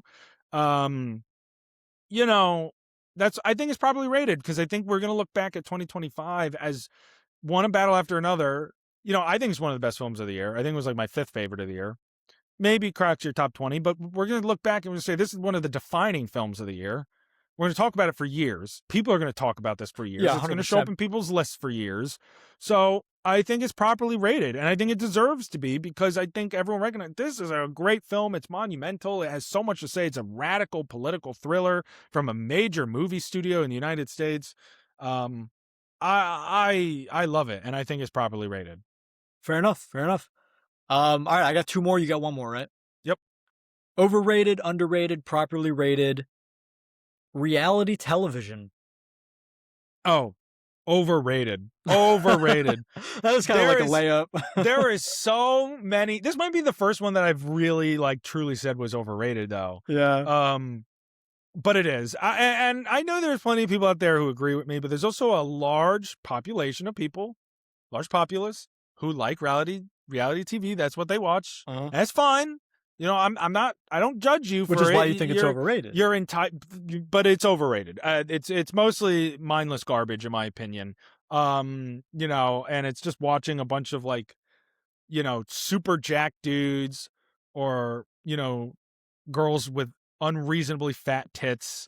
Just insane, like Just the most like insanely plastic attractive surgery. people that you've ever seen, or like Wipeout, or like, I guess Wipeout's kind of fun. I don't know. Reality TV, though, in general, I think is overrated. I think it's garbage television. I think it's like eating McDonald's every single day. McDonald's for your brain, for your Yeah, you eyes. know, and yeah, no, I'm not a big fan. I mean, to each their own, of course. But it's not for me. I agree. I think Yeah. it's overrated. I agree. It's overrated. I do enjoy a couple episodes every now and then, like depending on what it is. I mean, I'm like, I've seen things that actually were entertaining. I was like, holy shit, they just did that. What's gonna happen next? But I've never been like, I need to watch every season of every episode of, like, you know what I mean? Like, I don't know. But I But do will think you it's ever overrated. actually put it on yourself? No. No, I would You're not only gonna watch it when put it my on. like when my girlfriend wants to watch it. I'm like, all right, I'll watch it because I am interested in what's gonna happen, but I don't need to see it. Like, it's not like my favorite thing. I understand that. Yeah, I get that. Yeah, valid take. My last one is the one I'm most interested in. Is this, in 2026, overrated, underrated, or properly rated, the MCU? That is so tough. Oh man. Okay. I think hot take. I think I'm gonna say underrated. I think we got three. I mean, I know we got three MCU movies in 2025, and two of them were excellent. Two of them you can say were fantastic. Fantastic Four was great. Say that again. Fantastic Four was great, and Thunderbolts was great. Like, I think, and the excitement for Doomsday is there, but I do think a lot of people might be like you, and they're like, fuck this, I'm out, because the last couple of years were dog shit. And I do think that period from like 2022 to 2024 was dog shit. We didn't get anything good in those years. And they're kind of ditching all their TV shows. They're like pretending they never did that. But I do think we got a lot of good stuff recently, and I'm still hyped for Doomsday and Brand New Day. It's an interesting argument. I think this is the toughest one of mine. Um, I I'm in the slightly overrated area, but I do think the MCU is probably properly rated. Okay. I think its quality has tremendously gone down since the Infinity Saga era, you know, as an overall. But 2025 is looking pretty good. There has still been really good entries throughout. Yeah. I mean, even before 2025, Guardians of the Galaxy Volume 3 is probably one of my favorite MCU films of all time. 2023. Ever. Yeah. You know, so it's not that there hasn't been great stuff, and that's why I don't know if it's truly overrated, but it's bogged down by a lot of dead weight and a lot of just bad stuff, bad content. Content even being the word that we have to use shows that it's not, you know, authentically, you know, thought out productions and shows. And so I think the MCU is no longer this big, massive, you know, like, I know there's hype for Doomsday, but I just don't think it's necessary. I mean, and maybe I'm a little biased, but because I'm not hyped at all. I could care less. If they announced that they were canceling the movie tomorrow, I would be like, all right. Yeah, and I'm hyped, and that's where we're different. I'm more excited for Brand New Day. I'd be more disappointed if they canceled that. But like, if they were like, yeah, you know, we're not doing Doomsday, I'd be like, all right. But you know, people are hyped. Like, I don't know. I think I think the reason I say properly rated at the end of the day is because a lot of people understand what the MCU is now. It's not what it was. And so it can't necessarily be too overrated if we're not rating it as the same as we thought of it, 6, 7, 8 years ago, because we're not. Yeah, I'm not. I get what you're saying. Like, I'm excited for Doomsday, but I don't know if that's because I think it's going to be good or because I just want some sort of gratification, some sort of satisfaction from the last 6 years, because we've gotten the last 6 years, nothing has happened in the MCU. I mean, like, none of the characters have met each other, nothing, no team ups, nothing. Like, I just want something that is like the buildup was worth it. The buildup was going to. And I don't know if Doomsday is going to be good or not, but I'm just excited to finally see that because we've been Yeah. waiting so long. And the X-Men, man, you got me on the X-Men. That's Marvel's one of Marvel's best teams. They got a freaking foot in the grave. I mean, I don't know. I know I know all the actors are like 900 years old. All right. Well, anyway, so that's a fair take, though. It's Dude, Ian McKellen is playing Magneto. He's supposed to be a child in the Holocaust. Is he supposed to be 105 years old in that movie? Yeah, I don't know what he's the supposed hell's to be going. like 10 in 1940. Like, what year even is it now in the MCU? It's like 20, like it's 2028 or something. So I the think it's guy's 2029. So the guy's supposed to be like 101 years old or something. Like, Also, whatever. I think that fucked up the MCU once the main present day was no longer our present day. Yeah, they I started think building. that's really fucked things up. They started building back towards it, but then they're like, wait, everything is now within like a week of each other. Yeah, it just doesn't make sense. So I don't know. All right, I'll finish my last one. Overrated, underrated, or properly rated. The East Coast. I think it's properly rated. I mean, the East Coast is like, I mean, that's where everything, there's, I mean, a lot of like time. When you think about the United States and like programming, I know this is like not necessarily an entertainment one, but I'm going to bring it back to it a little bit. I just meant, Just all right. think of like programming. A lot of programming for live events, award shows, sporting events, whatever, debates. Uh-huh. It revolves around the East Coast. 8 o'clock, 7 o'clock, prime time East Coast. West Coast, sorry. And I'm not saying that the East Coast is better or whatever. I just think people recognize New York for what it is. They recognize Boston for what it is, Florida for what it is, DC, Philly. So like the East Coast of the United States, I think in general it's properly rated. We all know what it is. We all know what's here, what's up, I sort of agree. I think there's a little bit of underrating going on because, I mean, there's that mentality like West Coast, Best Coast, and the West Coast is like the sunny side of America, and the East Coast is like the rainy, like, it's like the rainy, snowy, concrete jungle. Like I don't know. It's like the dark gray versus the light, bright yellow kind but of parts of everything America. revolves around the East Coast. Like I feel like No, I know. It's just, but it's not whether you think it's important. It's whether you think other people think it's good or not. But I Like, think people do because everything revolves around. I didn't make everything revolve around the East Coast. Other people did. no, So I no, you do were in think other charge of people it. think that. Okay, fair enough. Fair enough. I would go a little underrated, but that's fair. That's valid. All right. That's a fun game. We'll bring that back at some point. Yeah, it's nice, easy, quick. That's a good one. It's not even quick, but that's okay. I like that it sparked some debate. Yeah. Those are some. We got to find more next time that we're actually gonna like argue the fuck out of each other with. Like, I don't think we expected to agree so much. I know, and I never do. Like, oh, you were like, wow, you're right. That's a like, good wait, point. good point, yeah, wow. Okay, you're right. Yeah. Yeah, no. So I think we finished this episode off on something. You know what? We've never done it before. Let's do Seesaw at the end of this episode. Wow, that is a first. True. Monumental decision here. We're gonna end this episode with some Seesaw. Something we saw, something we want to see. Jack, I went first for over under, so why don't you go first? Yeah, because all right, I'll talk about this real quick because I don't have much to say about it. I want to see, is this thing on? Featuring Will Arnett, Laura Dern, directed by Bradley Cooper. I think it just came out. Yeah, but I haven't had like a chance wide. to see it. I think it came out Christmas like limited, but I think it just got a wide. Yeah, wide release was like last week or something. Looks really good. I like Will Arnett a lot. I think he's very charismatic and funny, and Laura Dern is always great. And we talked about Jay Kelly. She could be in the movie for 5 minutes, and it's like Laura Dern's the goat. Yeah. And it looks really interesting about um, what's it, like a comedian going through a divorce and his personal life and stuff like that. Looks good. Something I saw that I don't think you've seen, but I loved it was Blackbird. I saw you log it on Letterboxd. I've never seen that. No. Limited series based on a true story. Taron Egerton, Paul Walter Hauser.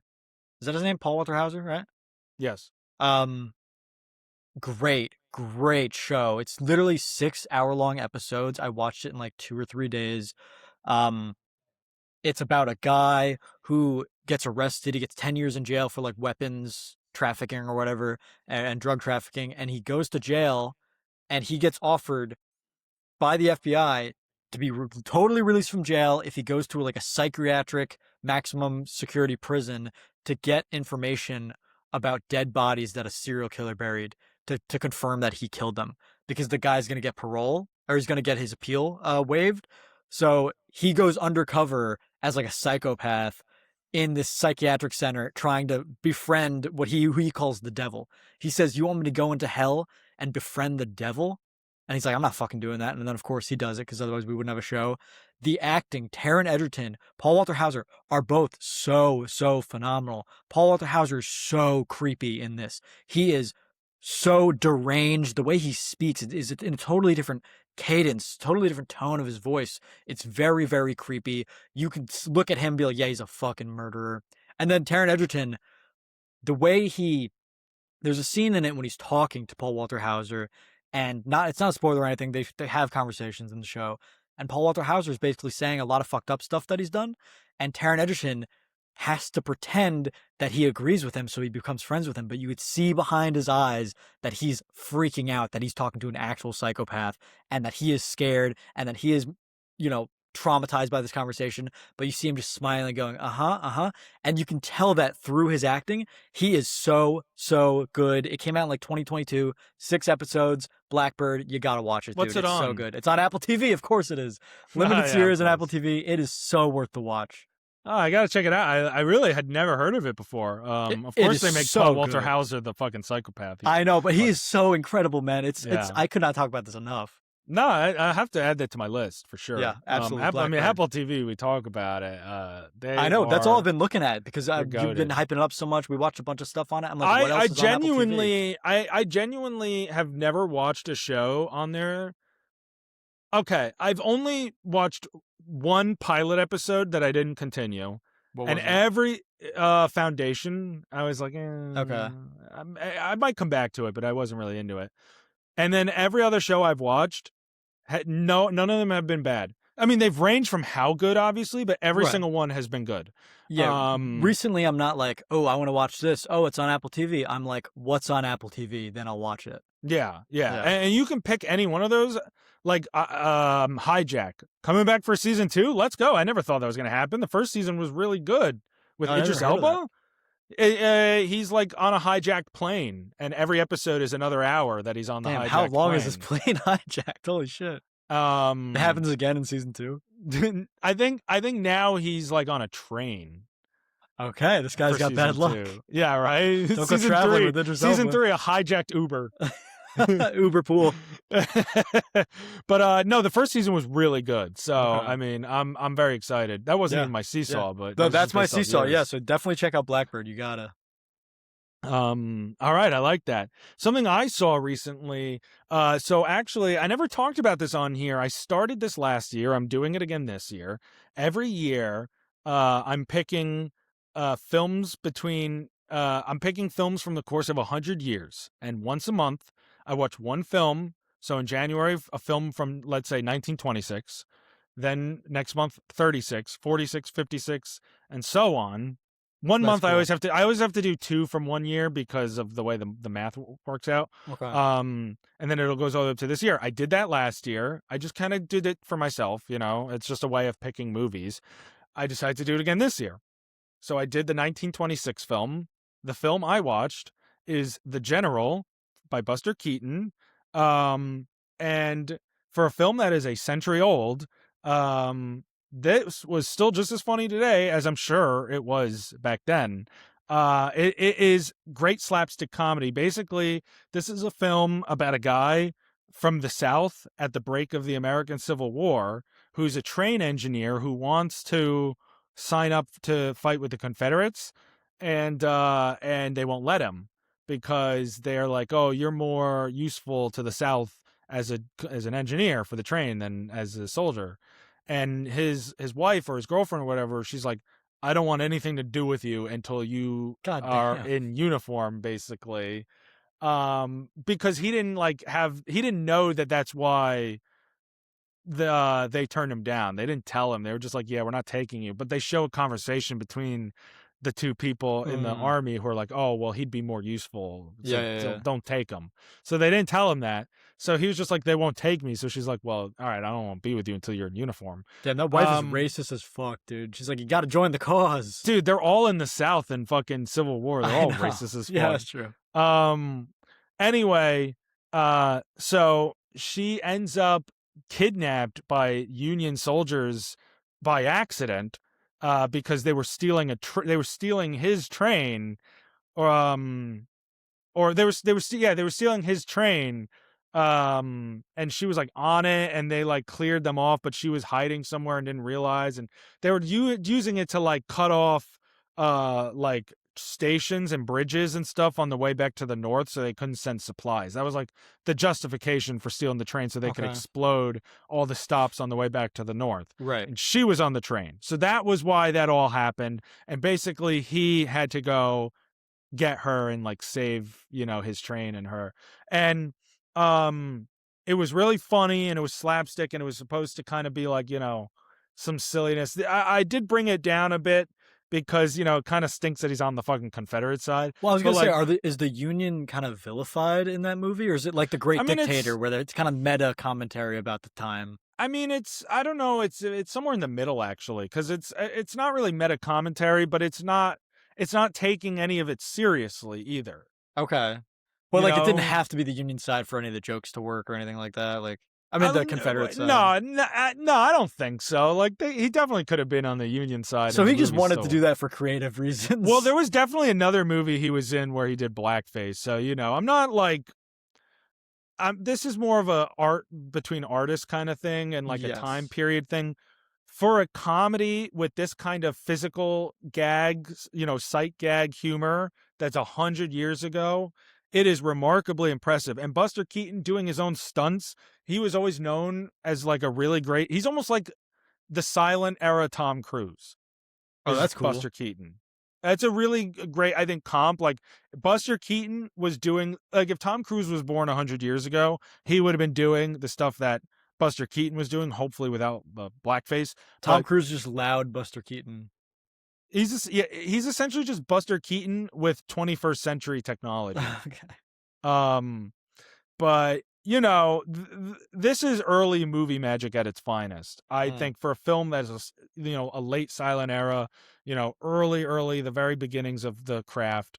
I didn't fall in love with it, but I thought I thought it was entertaining, and it's not like long. I mean, the movie is 79 minutes. I thought it was a brisk, entertaining silent film. Something I want to see is a new film coming out called The Rip, starring Ben Affleck and Matt Damon. And Uh-huh. I'm going to tell you something. I don't know a single thing about what it's about. The only reason I want to see this movie is because Matt Damon and Ben Affleck negotiated bonuses into every single crew member's contract on the production of this film with Netflix. They negotiated that with Netflix, that the better it does, like the more people watch it, the more the crew who worked on it is going to make. I think that Oh. is such a thoughtful gesture from Ben Affleck and Matt Damon, to the point where I'm making a note to watch it when it comes out, just so that I can do my part to getting all the hardworking men and women on this film bonuses that they deserve, because they Well, deserve more credit. I didn't know about that. I mean, it does look like a good movie too, I which don't even know, helps. and maybe it is. I don't even know what it's about. I just saw that and I was like, "You sold me. I I'm think gonna they do play it for that. like cops or something, or like FBI or agents or something. But I I'm like gonna those I'm two gonna together. It's on my watch list too. I like those two together regardless.